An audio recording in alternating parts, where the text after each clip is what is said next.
ದಕ್ಷಿಣ ಕಾಶಿಗೆ ಈ ದುರ್ಗತಿಯೇ 15 ವರ್ಷಗಳ ನಿರ್ಲಕ್ಷ್ಯಕ್ಕೆ ಭಕ್ತರ ಆಕ್ರೋಶದ ಕಟ್ಟಿಬಿಡುತ್ತಿದೆ. ಸ್ಮಾರ್ಟ್ ಸಿಟಿ ಹೆಸರಿನಲ್ಲೇ ಕೋಟಿ ಕೋಟಿ ಅನುದಾನ ಹರಿಯುತ್ತಿದೆ. ರಸ್ತೆಗಳು ಕಾಂಕ್ರೀಟ್ ಮಯವಾಗುತ್ತಿವೆ. ಆದರೆ ಬೆಳಗಾವಿಯ ಜನರ ಶ್ರದ್ಧಾ ಕೇಂದ್ರ ದಕ್ಷಿಣ ಕಾಶಿ ಎಂದೇ ಪ್ರಸಿದ್ಧವಾದ ಕಪಿಲೇಶ್ವರ ದೇವಸ್ಥಾನದ ಹೊಂಡಕ್ಕೆ ಮಾತ್ರ ಕಳೆದ 15 ವರ್ಷಗಳಿಂದ ಮುಕ್ತಿ ಸಿಕ್ಕಿಲ್ಲ. ಜಾಹೀರಾತುಗಳಲ್ಲಿ ಸ್ಮಾರ್ಟ್, ವಾಸ್ತವ್ಯದಲ್ಲಿ ಅಪಾಯಕಾರಿ. ಕಪಿಲ ಮುನಿಗಳು ತಪಸ್ಸು ಮಾಡಿದ ಈ ಪವಿತ್ರ ಭೂಮಿಯ ಹೊಂಡದ ತಡೆಗೋಡೆಗಳು ಕುಸಿದು ಬಿದ್ದು ಬರೋಬ್ಬರಿ 1.5 ದಶಕ ಕಳೆಯುತ್ತಾ ಬಂದಿದೆ. ಮಹಾನಗರ ಪಾಲಿಕೆ ಮತ್ತು ಜನಪ್ರತಿನಿಧಿಗಳ ನಿರ್ಲಕ್ಷ್ಯದ ಪರಾಕಾಷ್ಠೆ ಹೇಗಿದೆ ಎಂದರೆ, ಕಣ್ಣೆದುರೇ ಗೋಡೆ ಕುಸಿದಿದ್ರೂ ಯಾರೊಬ್ಬರು ಇದರ ದುರಸ್ತಿ ಬಗ್ಗೆ ಕಾಳಜಿ ಇಲ್ಲದಂತಾಗಿದೆ. ಮಾಜಿ ಶಾಸಕರ ಮೌನ. ಅನಿಲ್ ಬೆನ್ಕೆ ಅವರಿಗೆ ನೂರಾರು ಬಾರಿ ಮನವಿ ಸಲ್ಲಿಸಿದ್ರು, ಭರವಸೆ ಬಿಟ್ಟು ಬೇರೇನೂ ಸಿಗಲಿಲ್ಲ. ಹಾಲಿ ಶಾಸಕರ ಭೇಟಿ ಕೇವಲ ಫೋಟೋ ಶೂಟ್. ಈಗಿನ ಶಾಸಕ ಆಸಿಫ್ ಸೇಠ್ ಅವರು ಸ್ಥಳಕ್ಕೆ ಭೇಟಿ ನೀಡಿ ಹೋಗಿದ್ದಾರೆಯೇ ಹೊರತು ಮಣ್ಣಿನ ಒಂದು ಬುಟ್ಟಿಯೂ ಅಲ್ಲಿ ಬಿದ್ದಿಲ್ಲ. ಶಾಸಕರ ಭೇಟಿ ಕೇವಲ ಭರವಸೆಯ ನಾಟಕವೇ ಎಂದು ಭಕ್ತರು ಪ್ರಶ್ನಿಸುತ್ತಿದ್ದಾರೆ. ಜಾತ್ರೆಯ ಸಂದರ್ಭದ ನಡುವೆ ಸಾವಿನ ಭೀತಿ. ಇನ್ನೇನು ಮಾರ್ಚ್ ತಿಂಗಳಿನಿಂದ ಲಕ್ಕಮ್ಮ ದೇವಿ ಮತ್ತು ಮಾರಿಕಾಂಬಾ ದೇವಿ ಜಾತ್ರೆ ಶುರುವಾಗಲಿದೆ. 3 ತಿಂಗಳ ಕಾಲ ಮರಾಠ, ಕುರುಬ, ಮಾರ್ವಾಡಿ ಸಮುದಾಯ ಸೇರಿದಂತೆ ಸಾವಿರಾರು ಭಕ್ತರು ಇಲ್ಲಿ ಸೇರ್ತಾರೆ. ಮನೆ ದೇವರ ಕಾಯಿಲೆ ವಾಸಿಯಾಗಲು ಬರುವ ಭಕ್ತರು ಇಲ್ಲಿನ ಹೊಂಡದ ದುಸ್ಥಿತಿ ಕಂಡು ಜೀವ ಕೈಯಲ್ಲಿ ಹಿಡಿದು ಓಡಾಡುವಂತಾಗಿದೆ. ಮಹಿಳೆಯರು, ಮಕ್ಕಳು ಮತ್ತು ವೃದ್ಧರು ಆಯತಪ್ಪಿ ಹೊಂಡಕ್ಕೆ ಬಿದ್ದರೆ ಅದಕ್ಕೆ ಹೊಣೆ ಯಾರು? ಇದು ಭಕ್ತರ ನೇರ ಪ್ರಶ್ನೆ. ಬೀದಿಗಿಳಿಯಲಿದೆ ಕನ್ನಡಿಗರ ಸೈನ್ಯ.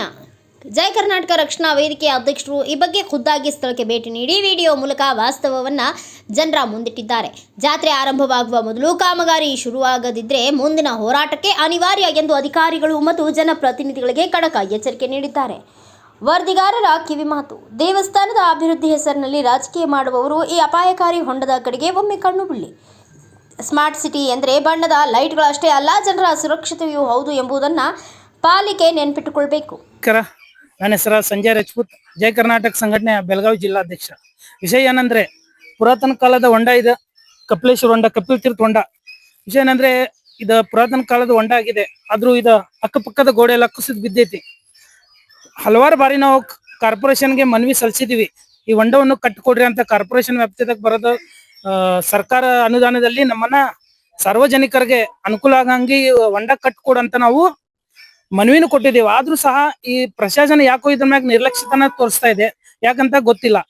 ಈಗ ಉತ್ತರ ವಲಯ ಶಾಸಕರಾದಂತ ಶ್ರೀ ರಾಜು ಶೇಟ್ ಅವರು ಮೊನ್ನೆ ಅವರ ಸಿಬ್ಬಂದಿ ಅವ್ರಿಗೆ ಕಲ್ಸ್ಕೊಟ್ಟಿದ್ರು, ನೋಡಕ್ ಪರಿಶೀಲನೆ ಮಾಡಿದ್ದಾರೆ. ಆದ್ರೂ ಸಹ ನೋಡಿ ಹೋಗಿದ್ದಾರೆ ಅಷ್ಟೇ, ಮ್ಯಾಗಿನ್ ಮ್ಯಾಗ್ ನೋಡಿ ಹೋಗಿದ್ದಾರೆ. ಬಂದು ಇಲ್ಲಿ ಏನ್ ಕೆಲಸ ಮಾಡ್ತಾ ಇಲ್ಲ. ನಮ್ಮನ್ನ ಬಂದು ವಿಶ್ವಾಸಕ್ಕೆ ತಗೊಂಡು ನಾವು ಈ ತಿಂಗಳಲ್ಲಿ, ಮುಂದಿನ ತಿಂಗಳಲ್ಲಿ ಚಾಲೂ ಮಾಡ್ತೀವಿ ಕೆಲಸ ಅಂತ 3, 4, 6 ತಿಂಗಳಾಯ್ತು. ಆದ್ರೂ ಇಲ್ಲಿ ಬರೋದಾಗ ಏನ್ ಹೆಸರು ಬರ್ತಾ ಇಲ್ಲ. ಸೊ ಶಾಸಕರಿಗೆ ವಿನಂತಿ ಏನ್ ಮಾಡ್ತಾ ಇದ್ದೇನಂತೆ, ಆದಷ್ಟು ಲಘು ಈ ಹೊಂಡವನ್ನು ಕಟ್ಟಿಕೊಟ್ಟಿ ಸಾರ್ವಜನಿಕರಿಗೆ ಅನುಕೂಲ ಮಾಡ್ಕೊಡಂತ ನಾವು ಈ ಮುಖಾಂತರ ನಿಮ್ಮನ್ನ ಕೇಳ್ತಾ ಇದೀವಿ. ಮತ್ತೊಂದೇನಂದ್ರೆ, ಈ ಹಿಂದಿನ ಬಾಜುಕ ಕಲ್ಕಮ್ಮ ದೇವಿ ಗುಡಿ ಇದೆ.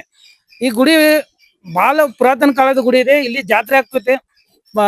ಮಾರ್ವಾಡಿ ಸಮಾಜದ, ಮರಾಠಿ ಸಮಾಜ, ಕುರುಬರು ಸಮಾಜದ ಜಾತ್ರೆ ಆಗ್ತೈತಿ. ಈ ತಿಂಗಳಲ್ಲಿ ಫೆಬ್ರವರಿಯಿಂದ ಸ್ಟಾರ್ಟ್ ಆಗ್ತೈತಿ ಜಾತ್ರೆ. ಇಂಥದ್ರಲ್ಲಿ ಅಲ್ಲಿ ಹೋಗ್ಲಿಕ್ಕೆ ದಾರಿ ಇಲ್ಲ ಗೋಡೆ, ಅಕ್ಕಪಕ್ಕದ ಗೋಡೆ ಎಲ್ಲ ಕುಸಿದ್ ಬಿದ್ದೈತಿ. ದಾರಿ ಇಲ್ಲ. ದಾರಿ ಇಲ್ಸೋದಕ್ಕೆ ಅಲ್ಲಿ ಹೋಗ್ಲಿಕ್ಕೆ ಅನುಕೂಲ ಆಗ್ತಾ ಇಲ್ಲ. ಗುಡಿ ಕಡೆ ಹೋಗಕ್ಕೆ ಜಾಗಾನೂ ಇಲ್ಲ.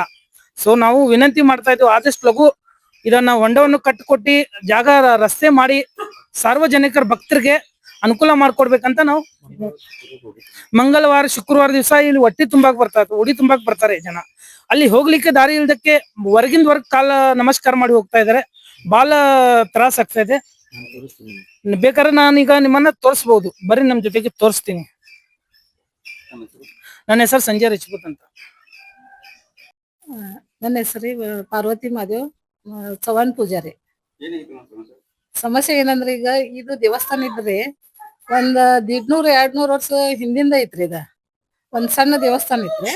ಆದ್ರೂ ಈಗ ಒಂದ್ ಸ್ವಲ್ಪ ದೊಡ್ಡದೈತ್ರಿ. ಅಂದ್ರೆ ಭಕ್ತರ ಜನರು ಬರ್ತಾರಲ್ರಿ, ಎಲ್ಲಾರು ಇಲ್ಲಿ ಚಿಕನ್ ಪಾಕ್ಸ್ ಅಂತ ಹೇಳಿ ಇರ್ತದೆ ಸಣ್ಣ ಮಕ್ಕಳಿಗೆ, ಅವ್ರೆಲ್ಲಾರು ಜನ ಬರ್ತಾರ್ರಿ.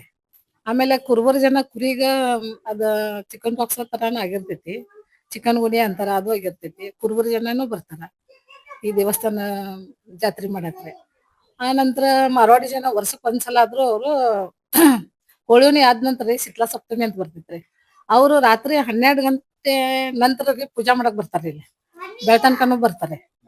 ಅಂದ್ರೆ ಸಮಸ್ಯೆ ಏನೈತಂದ್ರೆ ರೀ ಇಲ್ಲಿಂದ ಹೋಗಾಕ ಬರಾಕ ರೋಡೇ ಇಲ್ರಿ. ಈಗ ಮೊದ್ಲ ರೋಡ್ ಇತ್ರಿ, ಈಗ 15 ವರ್ಷ ಆತ್ರಿ ಆ ರೋಡ್ ಎಲ್ಲಾ ಬಂದಾಗಿ. ನಾವು ಅವ್ರ ಹತ್ರ ಇವ್ರ ಹತ್ರ ಎಲ್ಲಾ ಕಡೆ ಹೋಗಿದ್ದು ರೀ. ಅಪ್ಲಿಕೇಶನ್ ಅನ್ನು ಕೊಟ್ಟಿದ್ದು ನಾವು. ಅವ್ರು ಯಾರೂ ಇದು ಮಾಡಕ್ ತಯಾರಿಲ್ರಿ. ಮನಸ್ ಮೇಲೆ ತಗೊಂಡು ರೋಡ್ ಮಾಡಿ ಕೊಡಕ್ ತಯಾರನೇ ಇಲ್ರಿ. ಆಮೇಲೆ ಜನಕ್ಕ ಹೋಗಾಕ ಬರಾಕ ಬಾಳ ತೊಂದ್ರೆ ಆಗ್ತೈತ್ರಿ. ರಾತ್ರಿ ಟೈಮ್ ಸುಧಾರಿ 8 ಗಂಟೆ ಸುಮಾರು ರಾತ್ರಿ ಒಬ್ಬೊಬ್ರು ಬರ್ತಿರ್ತಾರ ಸಣ್ಣ ಮಕ್ಳು ಕರ್ಕೊಂಡ್. ಆ ಟೈಮ್‌ದಾಗ ಏನಾಗ್ತೈತ್ರಿ ಕಾಲ್ ಜಾರಿ ನೀರೊಳಗ್ ಬಿದ್ರ ಅಕಸ್ಮಾತ್ ಅದ್ ಯಾರ ಜಿಮ್ಮೆದಾರಿ ತಗೋರಿ? ಹ?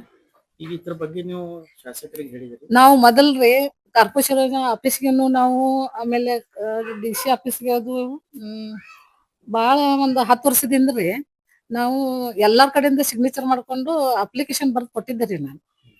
ಎಲ್ಲಾರ್ ಕಡೆ ಕೊಟ್ಟಿದ್ದೆ. ಆದ್ರ ಅವ್ರ ಕಡೆಯಿಂದ ಸಿಗ್ನೇಚರ್ ಮಾಡಿ ನಾನ್ ಒಂದು ಕಾಪಿ ಇಟ್ಕೊಲಿಲ್ಲ. ಹಂಗ ಜೆರಾಕ್ಸ್ ಅಷ್ಟೇ ಇದ್ದು ರೀ. तुमच्या सगळ्यांच्या ಇವ್ರ ಎಲ್ಲಾ ಕಡೆಯಿಂದನೂ ತಗೊಂಡಿದ್ದು ರೀ ನಾವು. ಸಿಗ್ನೇಚರ್ ತಗೊಂಡು ಎಲ್ಲಾ ಕಡೆ ಹೋಗಿ ಕೊಟ್ಟಿದ್ದು. ಸಂಬಂಧಪಟ್ಟ ಇಲಾಖೆ ಭೇಟಿಯಾಗಿದ್ರಲ್ಲ, ಎಲ್ಲಾ ಕಡೆ ಅವ್ರು ಭೇಟಿಯಾಗಿದ್ದು ಏನಂದ್ರು ರೀ. ಏನ್ ಅವ್ರು ಆಯ್ತು ತಗೋರಿ ನಾವ್ ಹೇಳ್ತೀವಿ, ನಾವ್ ಮಾಡ್ಕೊಡ್ತೀವಿ ಅಂತ ಇದೇ ಹೇಳ್ತಾರೆ. ಸುಮಾರು ಎಷ್ಟು ವರ್ಷ ಆತಮ್ಮ ನೀವು ಹೇಳಿ? ಈಗ 15 ವರ್ಷ ಆತಂದ್ರೆ 15 ವರ್ಷದಿಂದ ಇದೇ ತರ ಇದೆ. ಇದೇ ತರಾನ ಐತ್ರಿ. ಈಗ ನಿಮ್ಮ ಶಾಸಕರಿಗೆ ಈ ವಿಷಯ ಬಗ್ಗೆ ಗಮನಕ್ಕೆ ಐತಿ? ಈ ವಿಷಯ ಈ ಶಾಸಕರು ಏನ್ ಗೊತ್ತೈತಿ ಈ ವಿಷಯ ಬಗ್ಗೆ? ಈ ಅವ್ರಿಗೂ ಗೊತ್ತೈತಲ್ರಿ. ಏನಂತಂದ್ರು? ಆಮೇಲೆ ಬೆನ್ಕೈ ಸರ್ ಬಂದಿದ್ರೆ ಅವ್ರಿಗೆ ಹೇಳಿದ್ದು ರೀ ನಾವು. ನಾವು ಇದನ್ನೆಲ್ಲ ಮಾಡಿಸ್ಕೊಡ್ತೀವಿ, ಆಮೇಲೆ ಶಂಕ್ಷನ್ ಆಗೈತಿ ಇದು ಹೇಳಿದ್ರಿ. ಅವರು ಏನ್ ಮಾಡ್ಲಿಲ್ರಿ. ಈ ಆಮೇಲೆ ರಾಜಕೀಯ ರಾಜು ಶೆಟ್ಟಿ ಅವರು ಬಂದಿದ್ರಿ. ಅವ್ರಿಗೆ ಎಲ್ಲ ನಾವು ಇದ್ ಮಾಡ್ಕೊಟ್ಟಿವ್ರಿ. ರೋಡ್ ಸಲ ಎಲ್ಲ ಹೇಳಿದ್ರಿ. ಆಮೇಲೆ ಅವ್ರಿಗೆ ಇವ್ರ ಗೋಡ್ಸೆದವ್ರು ಅವ್ರೆಲ್ಲಾರು ಬರ್ದ್ ಕೊಟ್ಟಿದ್ರು. ಈ ರೋಡ್ ಬೇಕು ನಮ್ಗಂತ ಹೇಳಿ ಮಾಡ್ಕೊಡ್ರಿ ಅಂತ ಹೇಳಿ. ಇನ್ನೂ ಅವ್ರಿಗೆ ಅವರು ಏನು ಮಾಡಿಲ್ಲ. ಇವನು ಏನ್ ಆಗ್ಬೇಕಂತ ಹೇಳ್ತೀರಿ ಈಗ? ಈಗ ಆದಷ್ಟು ಬೇಗ ರೀ ರೋಡ್ ಆಗ್ಬೇಕ್ರಿ. ಇಲ್ಲೇ ಜಾತ್ರೆ ಅಂತೂ ಈಗಂತೂ ಹೋಳಿನೇ ಆದ ನಂತರ ನೋಡ್ರಿ ನೀವ್ ಬೇಕಾದವ್ರ ಬಂದ್ ನೋಡ್ಲಿ ಜನ ಹೆಂಗ ಸೇರಿರ್ತಾರ. ಏನ್ರಿ ನಿಮ್ಗ್ ಬೇಕಾದ್ರ ಆ ದಿವ್ಸ ಬಂದು ನೀವು ಫೋಟೋ ತಕೊಂಡ್ ಹೋಗ್ರಿ. ಹೆಂಗ ಜನ ಹೆಂಗ್ ಓಡಾಡ್ತಾರ ಹೆಂಗಿಲ್ಲ. ಅದನ್ನ ನೀವು ನೋಡ್ರಿ ಆಮೇಲೆ ವಿಚಾರ ಮಾಡ್ರಿ ನೀವರಿ. ತಮ್ಮ ಹೆಸರು? ನನ್ನ ಹೆಸರು ಪಾರ್ವತಿ ಮಹಾದೇವ್ ಚವ್ಹಾಣ್ ಪೂಜಾರಿ. ಯಾವ ಗಲ್ಲಿ ಇದು? ಇದು ತಂಗಡಿಗಲ್ಲಿನೂ ಅಂತಾರೆ, ಕಪ್ಲೇಶ್ವರ ಬ್ಯಾಕ್ ಸೈಡ್ ಅಂತಾರೆ. ಈಗ ಹೇಳುವಂತ ಕಾರ್ಯಕ್ರಮದಾಗ ಹೇಳೋದಂತದ್ದು ಏನದ ರೀ, ಚವ್ಹಾಣ್ ಅವ್ರು ಹೇಳಿದ್ರಲ್ಲ ಪೂಜಾರಿ ಅವರು, ಅದ್ ಇದ್ದಿದ್ದು ನಿಜ. ನಾವ್ ಅನ್ಕಿ ಗೋಡ್ಸೆ ಅವರು ನಾವೆಲ್ಲ ಹಸ್ತಾಂತರ ಮಾಡಿ ಕೊಟ್ರು ಸಹಿತ ಯಾವ್ದೋ ಶಾಸಕರಾದ್ರು ಯಾವ್ದಕ್ಕೂ ಇದಕ್ಕ ಕೈ ಹಾಕಿಲ್ಲ. ನಾವಂತ್ರು ಎಲ್ಲಾರು ಕೂಡಿ ಕಾಸು ಒಟ್ಟಿಗೆ ಎಲ್ಲಾರ್ಗಿ ಬರ್ದು ಕೊಟ್ಟನು ಆಗಿದೆ. ನಾವ್ ಹಸ್ತಾಂತರ ಮಾಡಿ ಬೆಂಕಿ ಅವ್ರ ಕಡೆನೂ ಕೊಟ್ಟಾಗ್ಯದ. ಇಲ್ಲಿ ಬರುವಂತ ಭಕ್ತಾದಿ ಜನಕ್ಕಾಯ್ತು, ಹೋಗು ಬರೋ ಜನಕ್ಕಾಯ್ತು, ಪೇಷಂಟ್ಗೆ ಆಯ್ತು, ಎಲ್ಲ ಯಾವ್ದೋ ಒಂದ್ ಪ್ರತಿನಿಧಿಗಳು ಸಹಿತ ಇಲ್ಲ ಬಹಳ ಅಂದ್ರ ಬಹಳ ತ್ರಾಸ ಆಗಾಕತೈತಿ. ರಾತ್ರಿ ಎಳೆದೊಳಗ ಇಲ್ಲಿ ಬಂದ್ರು ಸಹಿತ ಕತ್ತಲೊಳಗೆ ಯಾರು ಕಾಣಿದ್ರು ಎದ್ ಹೋದ್ರು ಬಂದ್ರು ನಮ್ಗೆ ಅದು ಕಾಣ್ತಾ ಇಲ್ಲ. ಯಾರೋ ಬಂದ್ ಹಾಕಿ ಬಿದ್ರು ಸಹಿತ ಆಮೇಲೆ ಗುಡ್ಸಿದವ್ರೆ ಇದಕ್ ಕಾರಣ ಅಂತಾರ. ಗುಡ್ಸೆಯವ್ರ ಎಷ್ಟಂತ ನೋಡ್ಕೊಂತ ಕೊಡ್ತಾವ್ರ ಅವ್ರಿಗೆ. ವಾಪರ್ಸೋರ್ಗ ರೋಡ್ ಎಲ್ಲಾರ್ಗು ಬೇಕಾಯ್ತು. ಇವಾಗ ಏನಾದ್ರು ತ್ರಾಸ ಆಗ್ಲಿ ಅಂದ್ರೆ ಗುಡ್ಸೆಯವ್ರ ಮೇಲೆ ಅಷ್ಟೇ ಬರ್ತಾ ಇದಾರೆ.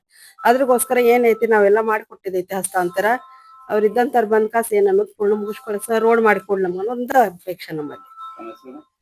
Usha Sunil Gudse, Kapleshwar. Bureau report Mantesh S Hulikatti, Bharat Vaibhav news, Belagavi.